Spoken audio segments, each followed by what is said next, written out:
Welcome to ஹாண்டர் times.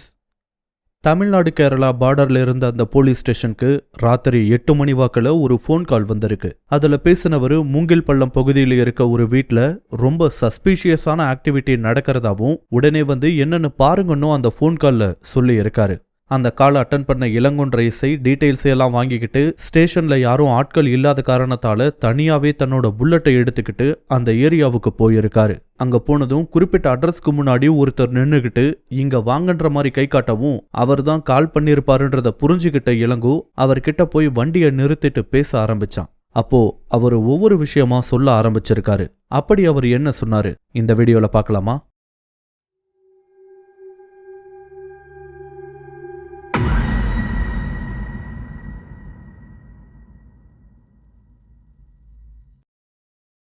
Joseph கவனிக்காத நேரத்துல அந்த வீட்டு மாடியில இருந்த மூடப்பட்ட ஜன்னலுக்கு பின்னாடி யாரோ நகர்ந்ததை பார்த்தான் இளங்கோ. அதை பார்த்ததும் சம்திங் வாஸ் ராங்ன்றது அவனுக்கு ரொம்ப நல்லாவே புரிஞ்சுது. அவனுக்கு ஏற்பட்டிருந்த ஷாக்கை வெளியே காட்டிக்காம அந்த வீட்டில் இருந்தவங்களை பத்தி, அதாவது தாமஸோட ஃபேமிலியை பத்தி ஜோசப் கிட்ட விசாரிக்க ஆரம்பிச்சிருக்கான். தாமஸ் அவரோட அப்பா டைம்லயே அந்த ஏரியால வந்து செட்டில் ஆகியிருக்காங்க. தாமஸும் ஏர்ஃபோர்ஸ்ல இருந்து ரிட்டையர் ஆனவர். அவரோட மனைவி டெய்சி ஹவுஸ் ஒய்ஃப். இவங்களுக்கு மொத்தம் 3 குழந்தைங்க. முதல்ல 2 பேரும் பசங்க. ஒருத்தன் 9வது படிக்கிறான், இன்னொருத்தன் 6வது படிக்கிறான். கடைசியா ஒரு பொண்ணு வயசு 4 ஆகுது. தாமஸ்க்கு பெண் குழந்தை பிறக்கணும்னு ரொம்பவே ஆசை. அதனால 3வதா பெண் குழந்தை பிறந்ததும் அவ்வளோ ஆசையா பார்த்துக்கிட்டு இருக்காரு அந்த குழந்தைய. ஆனா அங்கதான் விதி விளையாடி இருக்கு.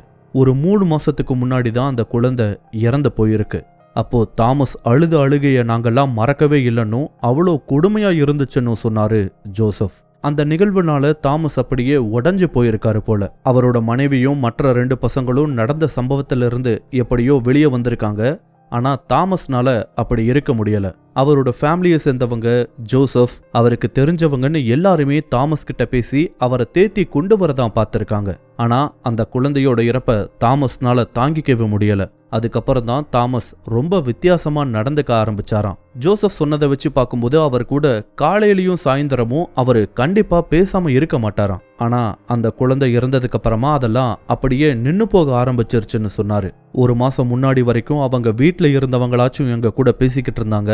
ஆனா அதுக்கப்புறம் அவங்களும் பேசுறத நிறுத்திட்டாங்கன்னு, ஏன் தாமஸோட 2 பசங்க ஸ்கூலுக்கு போய் 10 நாள் ஆச்சுன்னு சொன்னாரு ஜோசப். 1 வாரத்துக்கு முன்னாடி ஜோசப் மனசு கேட்காம அவரே போய் தாமஸ் கிட்ட பேசி பார்த்திருக்காரு. அங்க அவர் போய் பேசும்போது அதெல்லாம் ஒரு பிரச்சனையும் இல்லைன்னு பசங்களை கொஞ்ச நாள் லீவ் போட சொல்லி இருப்பதாகவும் சொல்லியிருக்காரு தாமஸ். அதுக்கு மேல எதையும் கேட்காம நானும் வந்துட்டேன் சார். இப்போ 2 நாளா அந்த வீட்டுல இருந்து யாருமே வெளியே வர மாட்டேங்கிறாங்க. 2 நாளா வீடு முழுக்க லைட் எரிஞ்சுகிட்டே இருக்கு.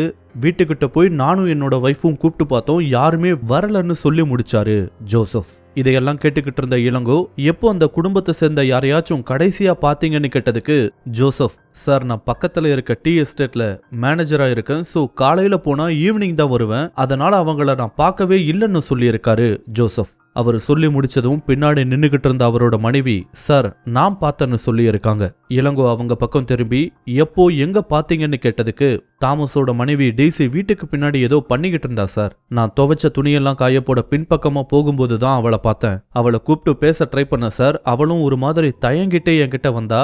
நான் என்ன டெய்சி ஏதாவது பிரச்சனையான்னு கேட்டுக்கிட்டு இருக்கும்போதே உள்ள இருந்து தாமஸ் அண்ணனோட குரல் கேட்டுச்சு சார். அவரோட குரல் கேட்டதும் டெய்சியும் சரி நான் வர்றேன்னு சொல்லிட்டு உள்ள போயிட்டா சார். அதுக்கப்புறம் நாங்க அவங்க யாரையுமே பார்க்கல சார்னு சொல்லி இருக்காங்க. அவங்க சொன்னதையும் கவனமா கேட்டுக்கிட்ட இளங்கோ அவங்க கிட்ட, டெய்சி உங்க பக்கத்துல வரும்போதும் அவங்களோட ஹஸ்பண்ட் கூப்பிடும் போதும் அவங்களோட ரியாக்ஷன் எப்படி இருந்துச்சு? பயந்து போய் இருந்தாங்களா, இல்ல ஏதாவது சொல்ல ட்ரை பண்ணாங்களா, நீங்க ஏதாவது வித்தியாசமா கவனிச்சிங்களான்னு கேட்டதுக்கு கொஞ்ச நேரம் யோசிச்சவங்க, அவ ஒரு மாதிரி பயத்தோடையும் பதட்டத்தோடையும் இருக்க மாதிரி இருந்தா சார். அவகிட்ட பேசும்போது என்கிட்ட எதையோ சொல்ல ட்ரை பண்ண மாதிரி தான் சார் எனக்கு தோணுச்சு. ஆனா அதுக்குள்ள அவரோட ஹஸ்பண்ட் கூப்பிட்டதால உள்ள போயிட்டான்னு சொன்னாங்க ஜோசப்போட மனைவி. இதையெல்லாம் கேட்டு முடிச்சதும் அங்க கண்டிப்பா ஏதோ பிரச்சனை இருக்குன்னு அவனுக்கு புரிஞ்சுது. எதுக்கும் இன்ஸ்பெக்டர் கிட்ட சொல்லி பேக்கப்ப வர வைக்கலாமான்னு யோசிச்சான் இளங்கோ. அந்த யோசனையோடய அவனோட போனை எடுத்து பார்த்தா அதுல டவர் ஜஸ்ட் 1 பாயிண்ட் தான் இருந்துச்சு. 2-3 தடவை ட்ரை பண்ணியும் கால் சரியா கனெக்ட் ஆகல. இதை பார்த்த ஜோசப், சார் இங்க நெட்வொர்க் ரொம்ப கம்மியா தான் கிடைக்கும், நீங்க வேணா எங்களோட லேண்ட்லைனை யூஸ் பண்ணிக்கோங்களேன்னு சொன்னாரு. இளங்கோ ஜோசப் பார்த்து தேங்க்ஸ் சார்னு சொல்லிட்டு ஜோசப்போட வீட்டுக்குள்ள போய் முதல்ல இன்ஸ்பெக்டருக்கு தான் கால் பண்ணியிருக்கான். ஆனா அவரோட லைன் கிடைக்கல, பிஸியாவே தான் இருந்துச்சு. ஸோ அடுத்ததா போலீஸ் ஸ்டேஷனுக்கு கால் பண்ணா அந்த காலை ஏட்டு சங்கரன் தான் அட்டன் பண்ணியிருக்காரு. அவர்கிட்ட நடந்தது எல்லாம் சொல்லிட்டு இன்ஸ்பெக்டர் வந்ததும் அவரையும் கூட சில கான்ஸ்டபிள்ஸையும் அனுப்பி வைங்க, நான் முதல்ல உள்ள போய் என்ன பிரச்சனைன்னு செக் பண்றேன்னு சொல்லிட்டு அந்த காலை கட் பண்ணா இளங்கோ. இப்போ திரும்பி ஜோசப் கிட்ட பார்த்து அந்த வீட்டை பத்தி உங்களுக்கு எல்லாமே தெரியுமா சார்னு கேட்டதுக்கு ஜோசப் எனக்கு நல்லாவே தெரியும் சார்னு சொல்லியிருக்காரு. சரி என் கூட கொஞ்சம் அந்த வீடு வரைக்கும் ஹெல்ப்புக்கு வர முடியுமான்னு கேட்டதுக்கு ஜோசப் ஒரு நிமிஷம் தயங்கி சார்னு சொல்லிட்டு அவரோட கழுத்துல போட்டிருந்த சிலுவைய தன்னையும் அறியாம பிடிச்சாரு ஜோசப். இதை பார்த்த இளங்கோ என்ன சார் பயப்படுறீங்களா, நான் தான் இருக்கல வாங்க போலான்னு சொல்லவும் சரி வாங்கன்னு முதல்ல ஜோசப் அவரோட வீட்ல இருந்து நடக்க ஆரம்பிச்சாரு. இளங்கோ அவரோட பின்னாடியே போனான். 2 நிமிஷத்துல தாமஸ் ஃபேமிலியோட கேட்டுக்கு முன்னாடி வந்து நின்னாங்க இளங்கோவும் ஜோசப்பும். ஜோசப் ஒரு நிமிஷம் சுத்தியும் பார்த்துட்டு அந்த கேட்டை திறந்து உள்ள போனாரு. இளங்கோவும் அவர் பின்னாடியே போனான். 2 பேரும் தாமஸோட வீட்டு மெயின் டோர் முன்னாடி வந்து நின்னாங்க. ஜோசப்போட முகத்துல ஒருவித பயம் தெரிஞ்சத இளங்கோ கவனிக்காம இல்ல. இளங்கோ ஜோசப் பார்க்கவும் அவரை புரிஞ்சுக்கிட்டு தாமஸ் தாமஸ் நான் ஜோசப் வந்திருக்கேன்டா, கொஞ்சம் வெளியே வரியான்னு கூப்பிட்டுருக்காரு. ஆனா நோ ரெஸ்பான்ஸ். அடுத்ததா அம்மா டெய்சி நீயாவது கதவை தரமானு கூப்பிட்டுருக்காரு. ஆனா அதுக்கும் நோ ரெஸ்பான்ஸ். தொடர்ந்து அங்க இருக்க பசங்களோட பெயரையும் கூப்பிட்டுருக்காரு. ஆனா யாரை எப்படி கூப்பிட்டும் எந்த விதமான ரெஸ்பான்ஸுமே இல்ல. இப்படியே 2-3 தடவை கூப்பிட்டுருக்காரு. உள்ள இருந்து எந்த விதமான ரெஸ்பான்ஸுமே இல்ல. இதனால ஒருவித கலவரமான முகத்தோட ஜோசப் பின்னாடி இருந்த இளங்கோவை பார்த்தாரு. அதை புரிஞ்சுக்கிட்ட இளங்கோ இப்போ அவனே கூப்பிட ஆரம்பிச்சான். மிஸ்டர் தாமஸ் போலீஸ் வந்திருக்கோம், கொஞ்சம் கதவை ஓபன் பண்ணுங்க. No response. அடுத்ததா அந்த மெயின் டோர் ஓப்பன்ல இருக்கான்னு அதோட ஹேண்டலை பிடிச்சு பார்த்துருக்காங்க. ஆனா அந்த கதவு லாக் ஆகி இருந்தது. அப்போ திரும்பி ஜோசப் பார்த்து சார் இந்த வீட்டுக்கு பின்பக்கமா ஏதாவது கதவு இருக்கான்னு கேட்டதுக்கு இருக்கு சார் வாங்க போலான்னு பின்பக்க டோருக்கு கூட்டிட்டு போனாரு ஜோசப். அந்த டோரும் லாக் ஆகி இருந்தது. தொடர்ந்து அந்த வீட்டை சுத்திலும் ஜன்னல் கதவுகள் ஏதாவது திறந்திருக்கான்னு பாக்குறாங்க. ஆனா எல்லா ஜன்னலுமே உள்பக்கமா மூடப்பட்டிருந்துச்சு. எல்லா கதவுகளையும் மூடி வச்சுட்டு என்ன பண்றாங்களோ தெரியலையேன்னு சொன்னா இளங்கோ. நேரம் ஆக ஆக எது நடந்திருக்க கூடாதுன்னு அவன் யோசிச்சானோ அது நடந்திருக்குமோன்ற ஒரு சந்தேகம் அதிகமாக ஆரம்பிச்சது. அப்போதான் ஜோசப் கிட்ட ஏன் சார் இந்த வீட்ல போன் இருக்கான்னு கேட்டான் இளங்கோ. அந்த கேள்விக்கு ஜோசப் இருக்கு சார்னு சொல்லி இருக்காரு. அதுக்கு கால் பண்ணி பாத்தீங்களான்னு கேட்டதுக்கு நிறைய முறை கால் பண்ணிட்டேன் சார், போன் டெட்டா இருக்குன்னு சொல்லி இருக்காரு. ஓ அப்ப வேற வழி இல்ல, கதவை உடைச்சுதான் உள்ள போய் பார்க்கணும்னு சொல்லி இருக்கான் இளங்கோ. ஜோசப்னால் அந்த முடிவுக்கு எந்த விதமான எதிர்ப்பையும் சொல்ல முடியல. ஃப்ரண்ட் டோர் முன்னாடி வந்து நின்னு தன்னோட பூட்ஸ் கால்களால பலமா அந்த கதவை எட்டி உதைக்க ஆரம்பிச்சான் இளங்கோ. அது தேக்குனால செய்யப்பட்ட கதவா இருந்ததால அதை உடைக்கிறது அவ்வளோ ஈஸியா இல்ல. இருந்தாலும் தொடர்ந்து ட்ரை பண்ணதுக்கு அப்புறமா 10வது அடியில அந்த டோர் லாக் உடைஞ்சு அந்த டோர் வேகமா ஓபன் ஆகி பின்னாடி இருந்த சுவத்துல போய் பலமா மோதி நின்னு இருக்கு. உள்ள பார்த்தா வீடு பின் டிராப் சைலண்ட்ல இருந்துச்சு. அவ்வளோ நேரம் இருட்டுக்கு பழகி இருந்த அவனோட கண்கள் திடீர்னு வெளிச்சமான ஹாலை பார்க்கவும் கூசி இருக்கு. இருந்தாலும் ஒரு நிமிஷத்துல நார்மலானவன் உள்ள போக எத்தனிச்சான். அப்போ ஜோசப் பின்னாடி இருந்து நடக்கிறதையெல்லாம் ஒரு மிரட்சியோட பார்த்துக்கிட்டு இருந்தாரு. அவரை பார்த்த இளங்கோ நீங்களும் வர்றீங்களான்னு கேட்டதுக்கு இல்ல சார் எனக்கு என்னமோ பயமா இருக்கு, நான் இங்கேயே இருக்கேன், நீங்க மட்டும் போயிட்டு வாங்கலன்னு சொல்லி நைஸா நழுவி இருக்காரு. இளங்கோவுக்குள்ளேயும் ஒரு சின்ன பயம் இருந்துச்சுதான். ஆனா அவன் போலீஸ் ஆச்சே, அந்த கெத்தை இழக்க முடியுமா? என்ன ஆனாலும் சரி பாத்துக்கலான்னு உள்ள நுழைஞ்சிருக்கான். அவனோட போலீஸ் மூளை அங்க இருக்க எதையும் தொட வேணான்னு வான் பண்ணியிருக்கு. சோ எதையும் தொடாம உள்ள நடந்து போனா இளங்கோ. முதல்ல அவன் பார்த்தது ஒரு பெரிய ஹாலை. அதுல ஒரு பெரிய குஷன் சோஃபா போடப்பட்டிருந்துச்சு. ஒரு பக்க சுவர்ல ஒரு டிவியும் மாட்டப்பட்டிருந்துச்சு. அதுக்கு எதிரில ஒரு பெட்ரூம் இருந்துச்சு. அதுக்குள்ள புகுந்து பார்த்தா நோபடி இஸ் தேர். அந்த ரூம்லயும் லைட் எல்லாம் ஆன் ஆகிதான் இருந்துச்சு.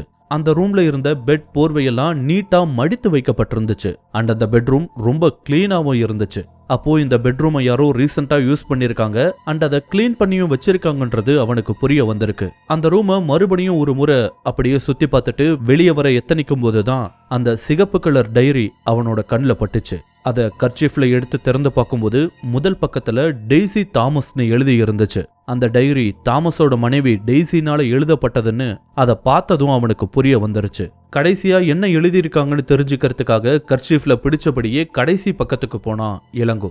அதுல என் உயிரை விடுவதுதான் இதற்கு தீர்வு என்றால் நான் தயார், ஆனால் அப்படின்னு எழுதி ஒரு கேள்விக்குறியோட அந்த பக்கம் முடிக்கப்பட்டிருந்துச்சு. அதுக்கு முதல் பக்கத்துல என்ன எழுதி இருக்குன்னு திருப்பி படிக்க போகும்போது மேலே இருந்து ஏதோ சத்தம் கேட்கவும் உடனே அந்த டைரியை மூடிட்டு கைரேகைகள் படாம அந்த டைரியை அப்படியே கர்ச்சீஃபோட மூடி வெளியே எடுத்துட்டு வந்து ஜோசப் கிட்ட கொடுத்து, சார் நான் வர்ற வரைக்கும் இதை பத்திரமா வச்சிருங்க, கைரேகை பட போகுதுன்னு வார்ன் பண்ணிட்டு உள்ள ஓடுனா இளங்கோ. ஹால் அண்ட் பெட்ரூமை தாண்டினதுக்கு அப்புறம் வலது புறத்துல ஒரு கிச்சன், இடது புறத்துல டைனிங் டேபிள். அந்த டைனிங் டேபிள்ல அவன் கொஞ்சமும் எதிர்பார்க்காத ஒரு காட்சி காத்திருந்துச்சு. அதை பார்த்தவனோட இதயமே ஒரு நிமிஷம் நின்னு போயிடுச்சுன்னு சொல்லலாம். அப்படி இந்த டைனிங் டேபிள்ல இளங்கோ என்ன பார்த்திருப்பான்? அடுத்த வீடியோல பார்க்கலாமா?